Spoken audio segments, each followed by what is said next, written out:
All right, welcome everyone. I'd like to introduce Tyler Phillips. Tyler is an estimator with a small firm in Columbus, Ohio. He started out in the field and then started working with data. So he's going to bring us our presentation today. So Tyler, take it away. Thanks, Mike. Just want to say hello to everyone. I know this is a little bit different this year, but I'm looking forward to seeing how things have changed from MEP Force in 2019 to MEP Force 2020. So originally this was going to be a lab.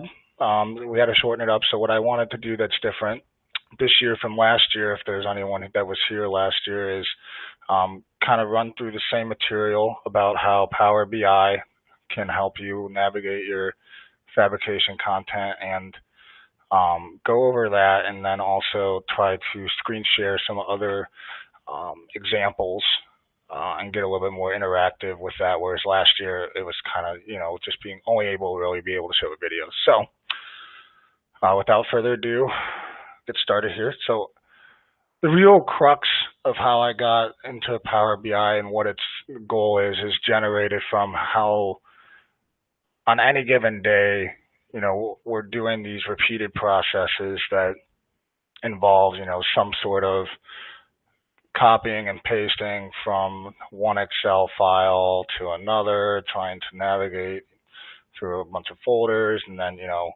God forbid if something changes when I have to update pricing or any kind of engineering information. So this was really a fact that just kind of threw me into a loop. So on average, we waste 30% of our time, 14 hours a week, because we can't find where our information is. We remember we saved it somewhere. We can't remember exactly where, and we're searching, we're scrambling, we can't get it. We waste another 20%, up to 10 hours a week, on assets that already exist. Well, because you touched it, say, a couple of weeks ago, but, I still have to go to that file and open it and do whatever, and I can't just do it automatically. Every week, though, on average, we waste about 50% of our time on just trying to do menial tasks to bring information in. And it's not anyone's fault. It's just, there's a lot of conflicting softwares out there. And fortunately for us, Power BI does a really good job. And Microsoft's really put a lot of investment into building this tool to roll in and have capabilities with the entire Microsoft suite, along with hundreds of other data warehouses and other softwares out there. So the agenda today, I really want to be able to get more into the introduction of Power BI, give you some examples of where it can help you outside of fabrication, what else we use it for at Burner, and just getting a little bit more of an interactive feel for how I run through it. And I'm not an expert by any means. I've just been in it for probably about 4 or 5 years, so I always love seeing how other people, manage their processes. And hopefully by the end, with the examples and some of the tips and tricks, we'll have some time for discussion. I know it's not voice discussion, but feel free to use the chat.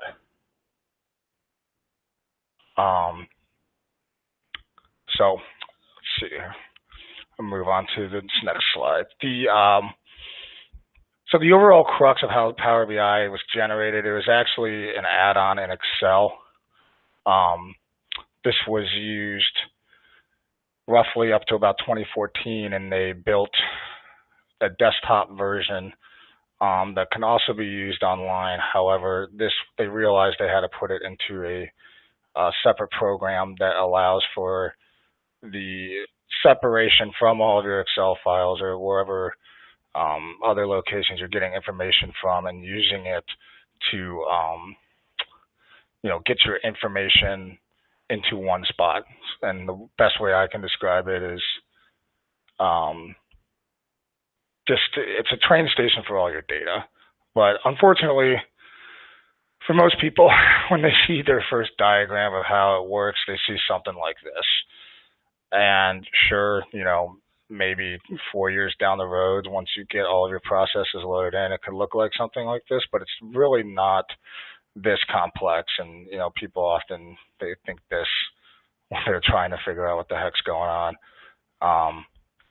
The real difficulty, I'm usually only pulling information from 3 or 4 sources into one dashboard, and that's going to be our, weekly report, or however we're going to manipulate it.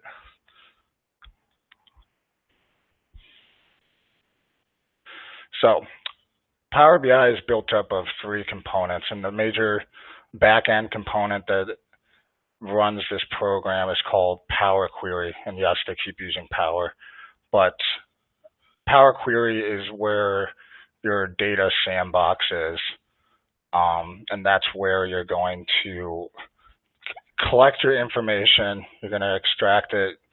You're going to transform it either, by splitting and merging it with other data, whatever. It's going to be essentially your background code that's telling the program which information you want specifically. The next portion is called Power Pivot. Power Pivot is after you do your initial import. This is where you build your relationships. So if I wanted to, say, pull it up here, the actual Power Pivot is this module here on the side, and this is where you build your relationships with all your information, so you're not having to jam them all together in one huge master table. And it gives your and it allows you to build a little bit more intuitive information, just because you'll be working with a lot of different data sets, and someone else may have the same CID or the same description, and you know that they're going to be related, but you don't necessarily want to merge them together because it might mess something up in your set or theirs. But that's what the Power Pivot function is. The last portion is the Power View, and this is essentially, once we have all of our information loaded, we have the relationships, we start bringing in our visuals and picking which information we want in those visuals. And that's really probably the most widely known and most important and most, I would say, not to be pun intended, but the most powerful part of this program, because all of these visuals and how they are able to interact with each other it's just really gives yourself an ability to look at your information in a much more clearer way. It gives you more flexibility, and you get to let people see your information without having to touch the original file. That, and there's over 250 visuals now, but that's the last part here, and that's called the Power View. Then the last portion is to publish them online. You can, once you're finished with your dashboard and you have a specific file, you can publish it online so people can see it. What's nice about that is no one actually has to have the original file. They can just have the link, and this is where you can distribute it to people in your workplace or outside of your workplace. Sure, there's extra settings involved with that. However, it's still, much better than trying to send people files through email, etc. So just to summarize, it's the Power Query where we're gathering, extracting the data, Power Pivot where we're going to build the relationships, and then Power View where we're going to put the visuals to it, and then we'll publish it online. So with the actual Fabrication Content Dashboard, it's broken up into, let's see here, it's broken up into our product information from our fabrication database, and it is also our fabrication content and Darren Young's script that gives us our database IDs, and we're going to load all of those in via Power Query and then start building our dashboard. So the first step is we have to get our product information. And it's just taking two text files and we're going to combine them in the Power Query into Excel.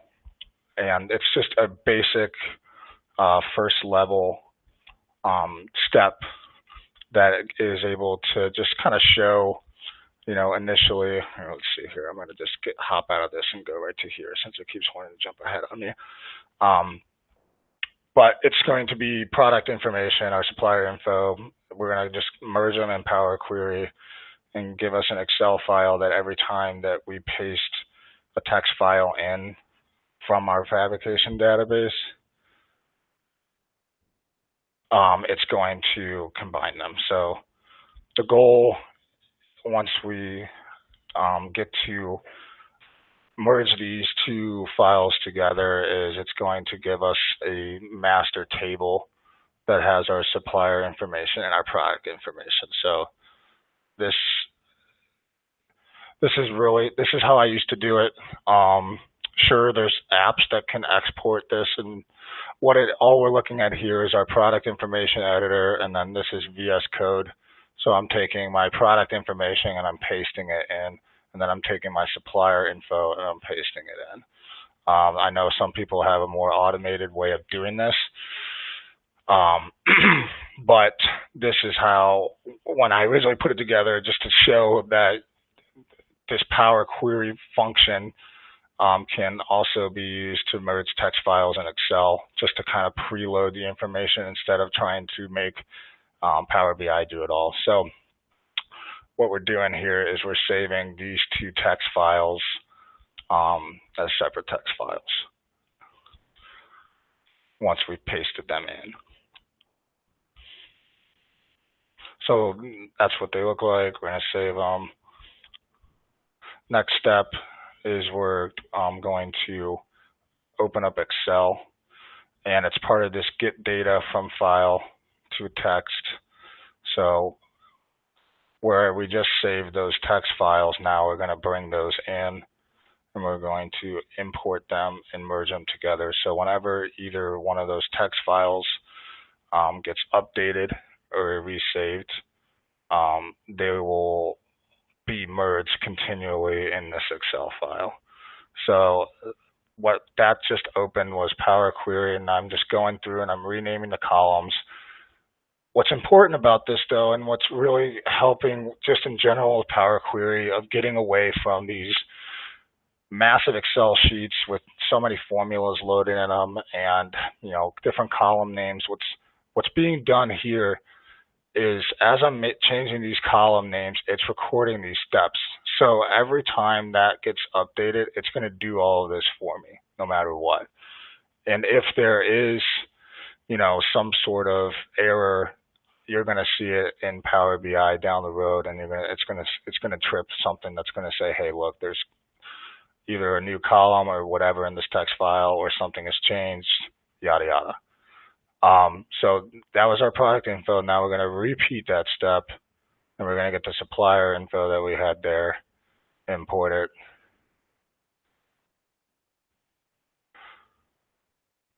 So once that's good to go, it's the same thing. I'm just giving our Autodesk database IDs here, and I'm matching them with the product information editor columns.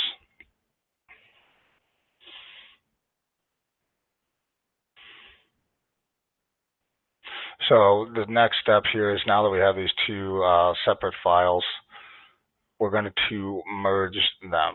And this is really nice because it's always going to merge these queries based on the actual database ID.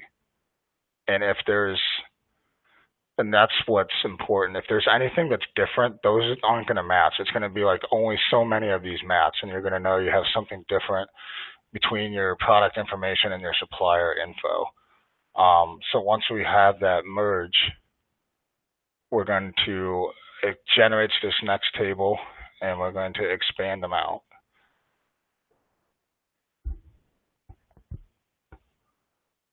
So, and then I just rename it as the combined table. So we're going to just rename this. So what's important to see here is that it's giving us a more streamlined process of getting our information massed up together. You know, it's not going to be your whiz bang solution that does it all for you, but it still lets you be you know, somewhat involved with it, but it's taking out a lot of the menial tasks where you can accidentally make a mistake. And it doesn't require too much processing power as, you know, formulas in Excel do. This runs a lot quicker. So boom, I've just loaded that into our Excel tab here, and now it's going to update this table every single time I want to refresh it. And it's going to pull those text files together. Or, you know, if you have your product information that spits out of a specialized add-in that you have, if it spits out a CSV, a text file, whatever, you can still bring that in and merge them. This is just mostly showing that even for little items, it's nice to be able to use the Power Query and bring these data sets together.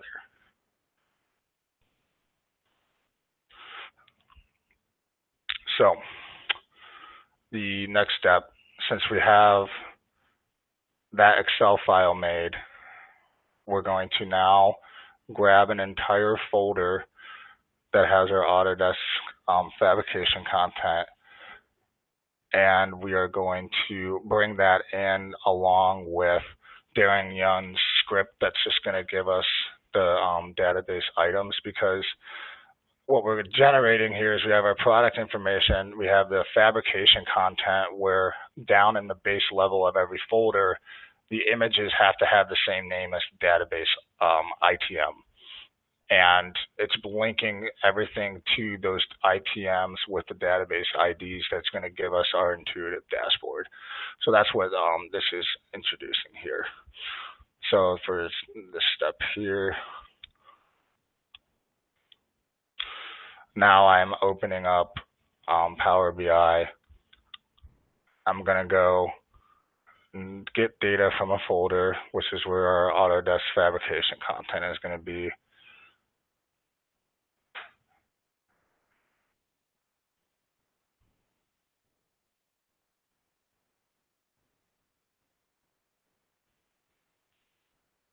So what it's doing here is now it's imported that entire folder, every single file, but we're going to filter it down to where we're actually just going to take our images out. So the way we do that is it's going to, since this is now the Power Query portion within Power BI, is we're going to pull those images in the binary content of them and convert them to JPEGs.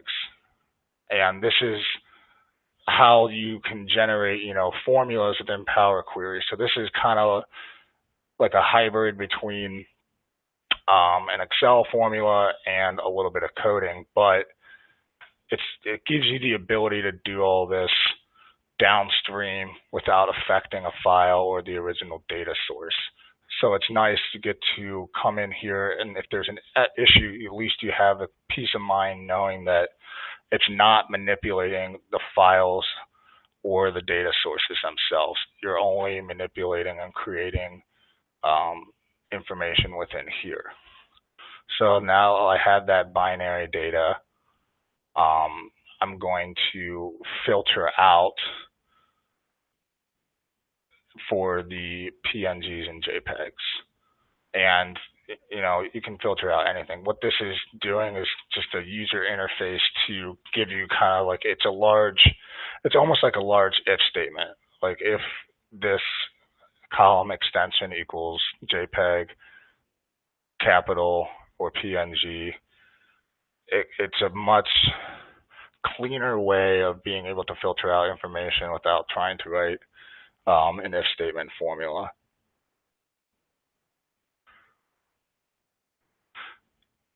And also just, I have in the files, I had from Autodesk University last year, the actual like full guide PDF uploaded there that goes into even more detail.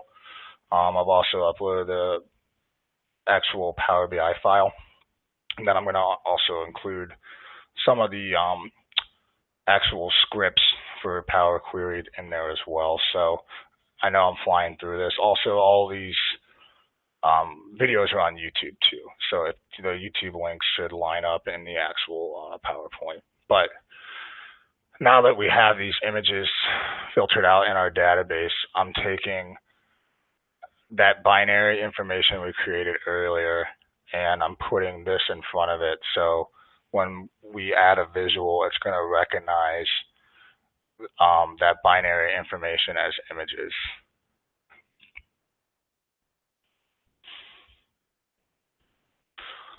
So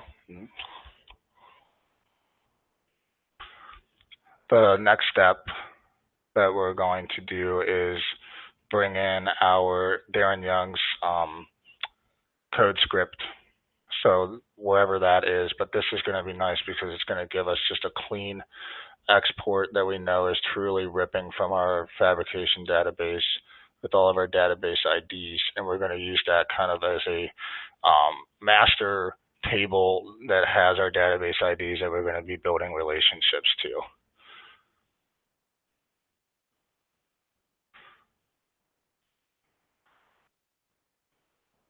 So I just renamed that master table that we did with a binary, and now I'm going to bring in the actual product information before Darren Young script. So this is going back to that Excel file that we have in the first step. And what's important here is notice when I grab that Excel file, it's showing this item as its own object versus the sheet one. What's important is that when you're working in Excel, you always have these set up as a table. When they're a table, they're going to be recognized as their own object. So if there's ever any more columns that are added to this table, if there's any extra rows added to this table, because it's its own object, whenever it changes, our Power Query and Power BI is going to automatically recognize that. Where if it's just a standard sheet with just raw data in there that's just formatted as a CSV or not a table, it's not going to recognize those added rows as they come in. And yes, I'll be emailing out the I'll be emailing out the PDF. I don't know exactly, Michael, how the files will be distributed, but I know that that they're working on that. So I also can get some extra information in there. So what we just did there was we brought that table in, and now we're actually bringing in Darren Young's script. So that was just another import text. We can see here that we have our CIDs, and because it's a text file, you notice here that because it isn't a table, it's not going to recognize it right away. But what's cool about Power Query is it recognizes this first row, and they already have a pre-built function within here that transfers this first row into headers. So boom, now that's automatically done, and it's going to keep doing this every script that we bring in. However you use Darren Young scripts, or if you have your own, you can keep bringing all those in. So next step is we're going to just start cleaning up the data now, and we're going to be using kind of like text to columns in Excel. This is a more souped up version, but we're going to be splitting the columns by delimiter to get matching columns between all of our data sets. So that's going to be breaking out the file locations along with taking off the actual file endings and getting them to match up with our other data sets so we can build relationships down the road. So we have our three data sets. I'm in Darren Young's script, and what this is showing is the actual background. It's called Power Query M language, and this is what's going on as you're making the steps. It's actually hard coding all of this into its own script. So if you want to reuse a script, you can copy and paste them. I think I'm going to upload those to. They're just text files, but as you start splitting your information, what's nice is I always make copies of the original item name just so I know I'm giving myself an extra column. And then, if I want to do something different, I can come back over to those applied steps there and make the actual change. Like I can go back and, click those out and go back to the original step, or I can actually click on here and change the actual step itself. So what we just did there was on Darren Young's script, we're just getting a column that's going to match our product information and the actual Autodesk fabrication. And now what we're going to do is do that same process with the Autodesk fabrication. It's just we're cleaning out the folder paths and we're replacing the backslashes with forward slashes. It's just a way of cleaning all of this downstream without major, super Excel formulas that are just going to lock up your PC. So now in this step, like I said, we're going back up to our Autodesk fabrication folder. I'm duplicating this column. I'm going to replace those backslashes. I'm going to split them by delimiter. And what's nice is you can either do this in the GUI interface here, or if you know the hard code, you can paste that in as well. This is just a nice way if you're rolling along and you don't necessarily want to do the hard coding, you can come in and use the actual user interface. It's actually pretty intuitive. I give Microsoft some credit for that. So the next step, step 6, is since we split that major column by a bunch of delimiters, we're just going to get another name and we're going to pull out the actual file endings. So we're getting, that matching column again. We're going to get the actual item name with the database ID and we're just cleaning it up. But I would say a majority of this is just splitting columns by delimiter and just trying to get the information as lined up as possible between the actual data sets so we can use them downstream. So it's pretty nice being able to do all this within this Power Query module because, like I said, it runs very smoothly. And you're not trying to scroll up and down and do these huge Excel formulas. So I'm just coming back through here and I'm just removing columns that I don't need. And if I want them back, I can go back over to these applied steps and remove the certain steps I don't want to go back to it.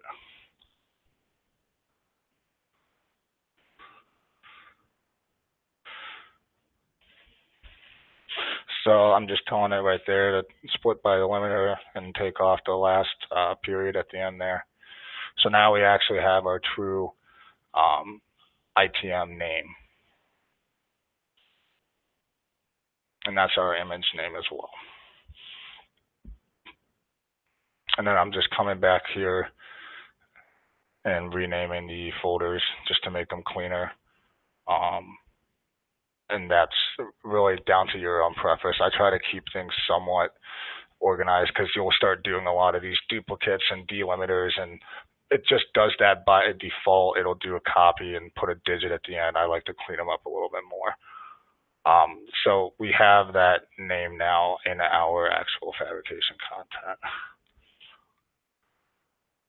So next step is we're going to create a primary key. And again, it's the same as it's another split by delimiter. And we're just going to give us now our actual link to Darren Young's script, which is going to be, I'm just naming it the code item name. So I'm saying this item name in this data set is the same as the one in Darren Young's script.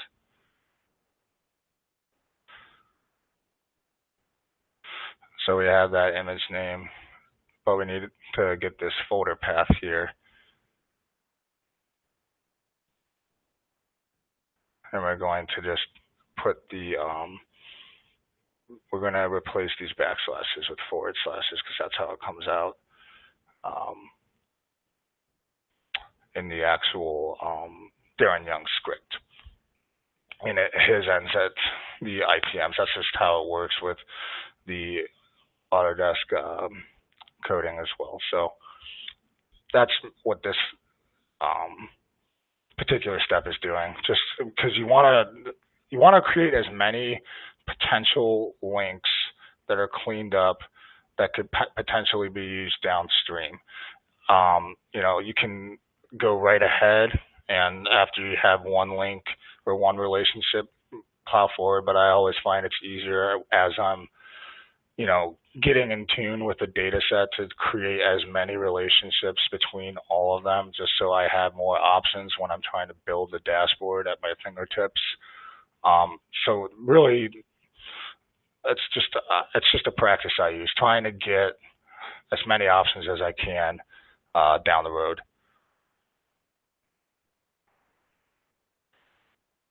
So there we have our now, what we're going to call this, our code item name, just to match our script here.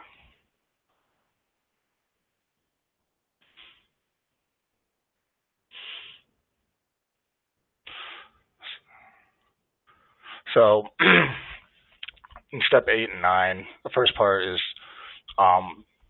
we're going to take our actual product information and just create an ID table that has just the IDs, because as you're adding more and more text files and more data sources down the road, it's nice to have a reference table that it's just the actual ID column, and you can keep referencing that knowing that it's coming from your product information. So we're going to do that. And then we're also going to bring in just another Excel file as an example that has, our Harrison codes with the cost on them. So if we want to see what the, an item cost, we'll be able to have that.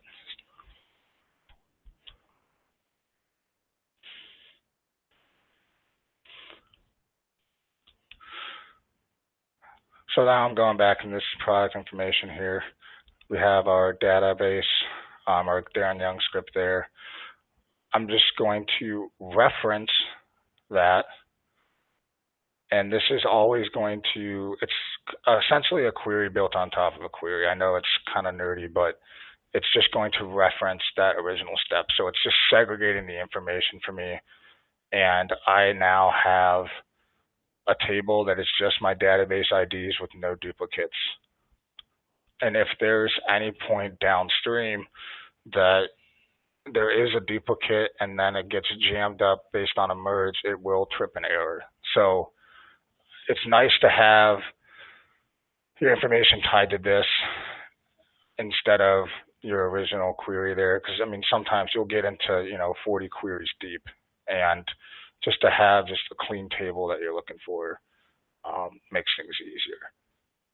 So now I'm bringing in one of my Excel files I use to get me my Harrison codes. I actually use it out of the Autobid database where we pay for the Harrison pricing, and that's just another Excel file with a query in there that's just pulling the pricing table from that database, and now I'm pulling it into here because I know that I am going to be matching these based on their Harrison code in my fabrication database.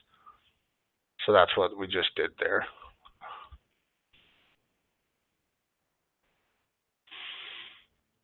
So now what we're going to do is start, since we've got all of our information in, we got, most of our data sets cleaned up. Now we're going to go in and we're going to build relationships between them.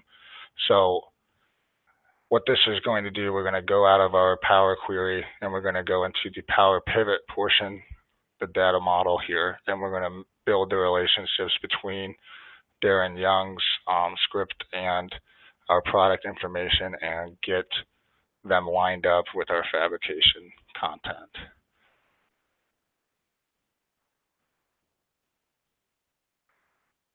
So now we are in the main Power BI window.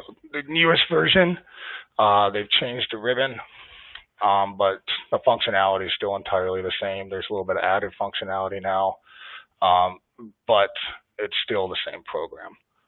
So if you see here on the ribbon, it's the Power View.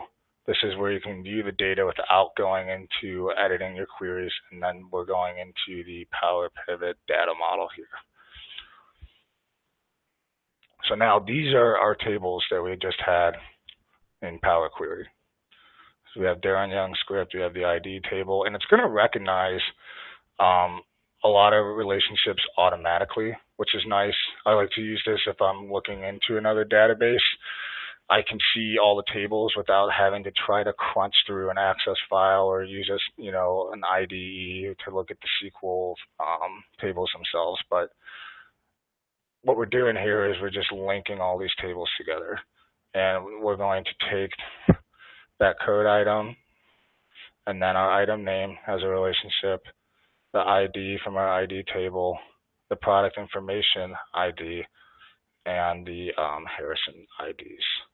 So that's what we're just doing here. It's nice because as things change, you can start really building some pretty complex connections here, but it just gives you a good interface and a good way to navigate how everything's linking together. If you see there, as you highlight over the certain arrows, you'll see which columns are related to each other in the data sets. Whereas, when you're trying to code something manually, trying to remember those offhand gets a little frustrating. So this is just a really good way to be able to see how we're pulling everything together.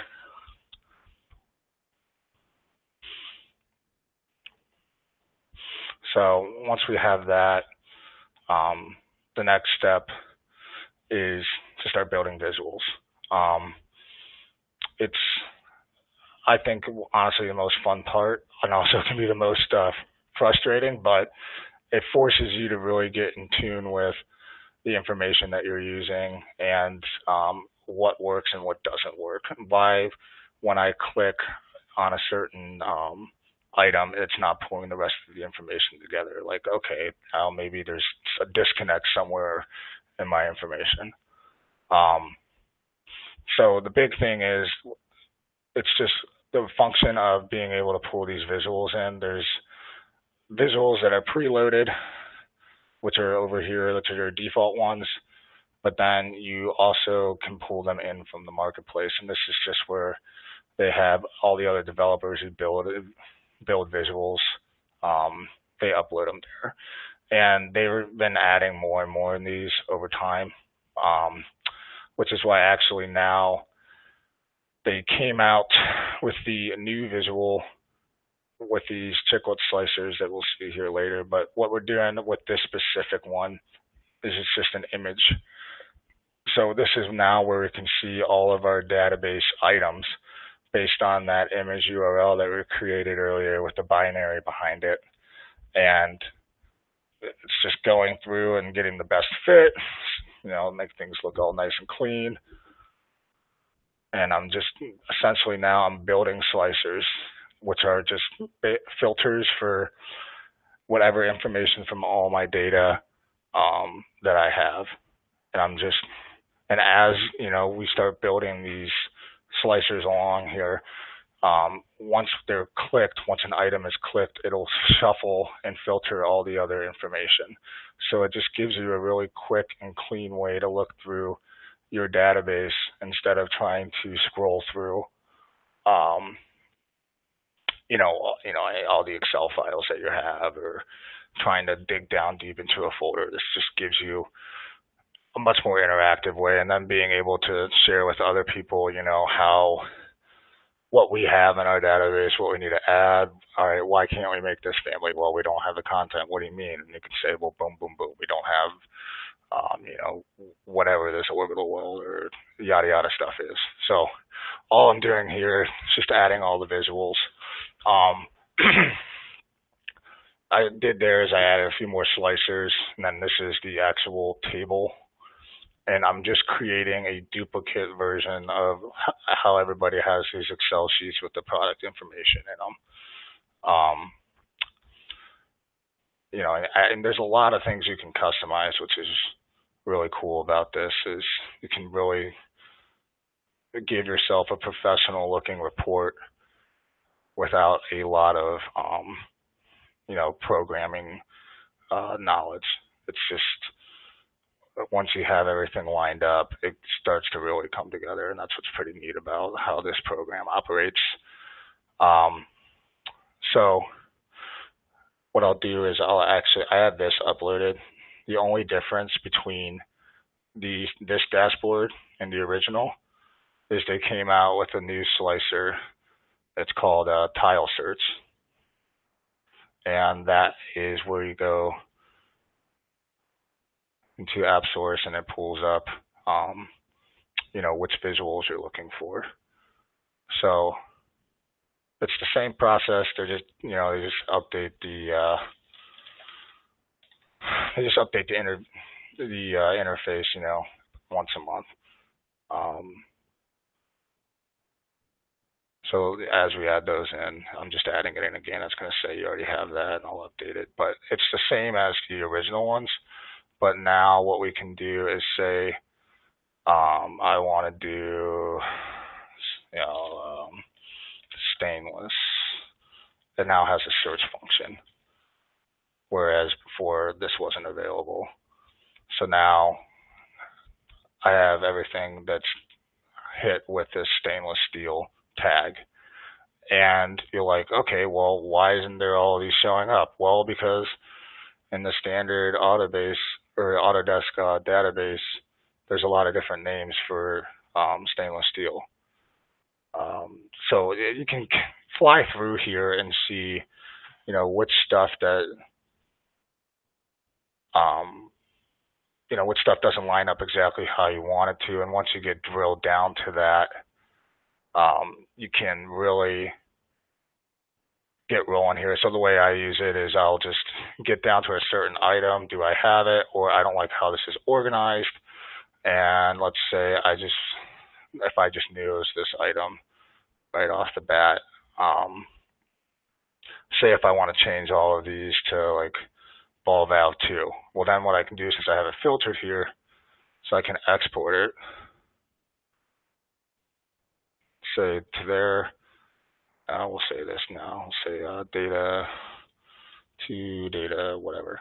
And now it'll save that as a CSV in the format that now you can manipulate it there and put it back into your product information editor. And then once you update everything, it'll come back as how you want it. So that's how I navigate through that feature. It's just, I wanted something to be able to share with folks, and that could give you more flexibility for how you're showing your information. So we had all those visuals kind of worked out. The next step is getting your actual report up into the online portion, and that's done now. You do publish, and then it'll pop up in this workspace. So that's where you come in here and you publish it to the web. I'm going to show this as an example later, but this is what this video is highlighting. This is the PowerBi service. This is all your reports, your data sets. So this is where you can just come in online, look at your report, share it. You can download a copy. You can control a little bit more of the security, create QR codes, um, just kind of a more, it's the next step down instead of forcing everybody in your organization to have the desktop version of Power BI. But what we're looking at here is the data sets, and this is every data set you have, you can set refresh schedules on them. And the way to do that is you download, and it'll tell you when you want to refresh, you need this on this data gateway. And all that does is it creates kind of an encrypted server with your computer, and it just generates a link to where you can schedule your refreshes with security. They just have it as its own program that always runs in the background, and it continually updates your information. So that's the general settings there. What's also kind of cool now is if you have Microsoft Teams, you'll show those separate. Let's see here. I'll show these. So like if you have Microsoft Teams, it'll show each team as its own workspace. So it's just a nice way that they interact together. So now we have that final dashboard. This is the old one. I'm going to update this to once we figure out how we're going to get the files all loaded up. I'm now going to show like some tips and tricks. This is the one that I kind of touched on before, is how you can filter down to a certain item. And then I have the folder paths here too. So if you say, you can export it and open that up.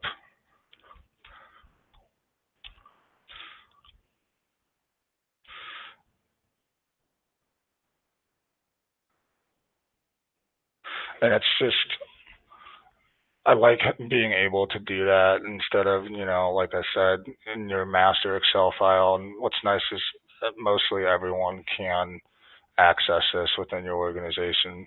It's just a matter of how you want to apply the security yourself. So that's the first tip and trick, is just using that function to export the data out. There's also, you can do Python scripts with the button, but just the base actual functionality of the program is you can export it. The next one is VS Code has a really good way of being able to edit CSVs without the formatting that Excel will often try to bring in, and with certain with dates specifically that get out of whack. But what is nice is if you do want to edit, you can edit these within VS Code, and then there's also an extension. What this is the actual Power Query scripts, and it's just showing you the back end, and it'll give you the syntax. So if you want to change a bunch of these at one time to say Fabrication 2020, you can knock all that out and bring them into Power BI. So that's what I like to use to manipulate the CSV files. The next one is like how I was showing there. You can have the actual scripts, and the way you access the actual scripts in any capacity here is if you go to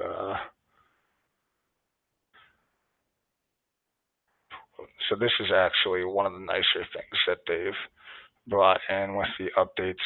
So you're in Power Query, and the advanced editor now will show the actual syntax. So what you can do is with any one of your queries, copy and paste them, change them, and paste them back in, and it'll make those changes. Or say if you want to just change the source of the data, you can change it at that step, and then it'll refresh and bring them all down. I like using both back and forth and just having my queries saved separately. There's also mobile, which is fun. It's a little bit, you got to adjust some of the ways that your dashboards are laid out, but the capability is there. Now for some quick examples. So this is just a quick example with controls data. Client wanted to know, based on certain temperatures for a shutdown, how often a certain low throughout the year happened. And what I did is I just took 3 years of temperatures information from online, and then with their controls data, mashed them together and showed that there was only one time that they went over their upper level and the temperature was too low outside. But you can see that it's just really easy to be able to show right off the bat to the client, this is where this one snafu happened. Another good example is, so if you have AutoBid, you can pull up labor and material in a good in just a good clean format, and being able to show that throughout your organization without them touching your actual database. And then the other one is any export that you do from your fabrication content. They usually come out as text files. You can bring in, and you can have a PDF viewer. If it's an HTML of a model or a link to a web page, you can have a model viewer in there.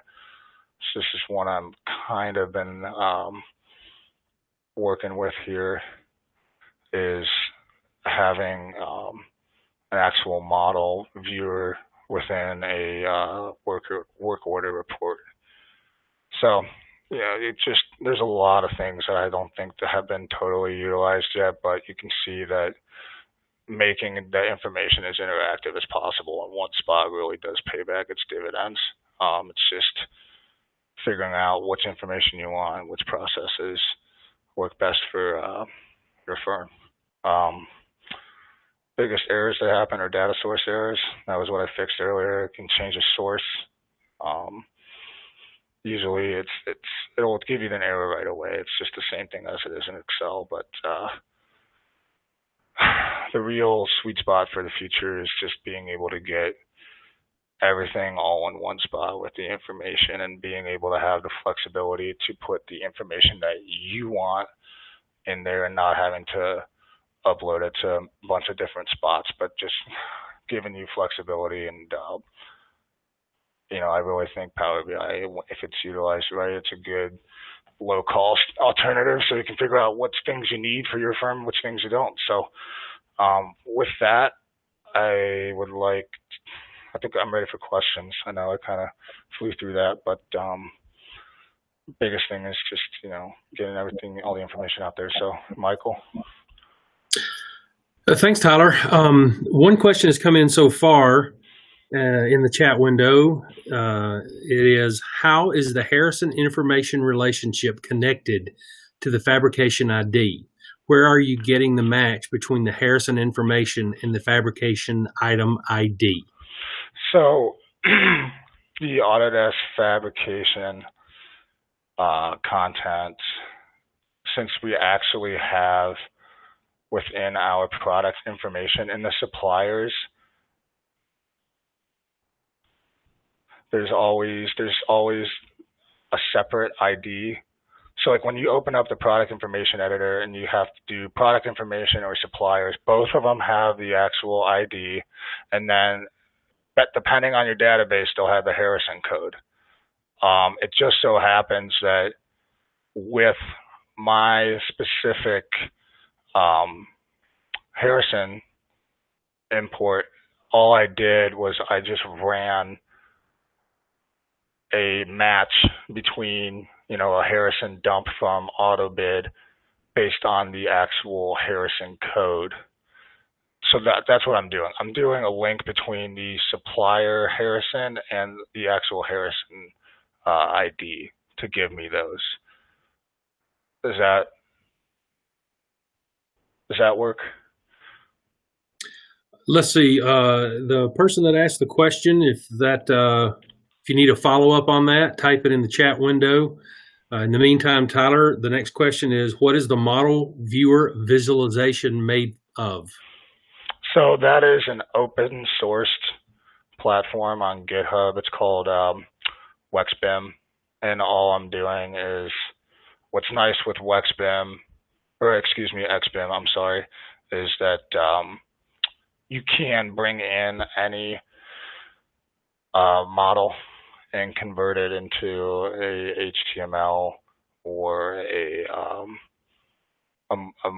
it's a more compressed version of the actual model file. But I would just look up XBIM. It's on GitHub. What I use is I'll bring it in, and there's just some code running here that's converting one of our ISC files into a WexBIM file. Then you just generate it, and then what it's doing in the background is it's running it as a local host, to which it's pulling the HTML on the PowerBi. I can go into more detail with that, but the only thing it doesn't have right now, I can't figure out the interaction, but that's just kind of been the side project with being able to see them side by side. Let's see. The first question, the person that asked it said that was the fine answer. They didn't need any follow-up. The next question is, can you type the name of the viewer? He has, so if the chat window there, can you type the name of that viewer, please, Tyler? Yeah. Okay. And we have another question. You can push the data back to the multiple Excel sheets from Power BI and have multiple Excel files updated at once? Correct. So if you had the multiple Excel files with their own queries in them, when every time you update the data set, it forces, to my knowledge, that update all the way through. The best way to do this is if you really know that you're going to have a lot of files. A much cleaner approach is putting it all into either a SQL or an Access file with a little bit of just extra code. But that's just an optimization point. But you can do it the other way around. You just run yourself the risk of, if that Excel file got deleted or if it gets moved, you're going to have to reconnect it into the dashboard. All right.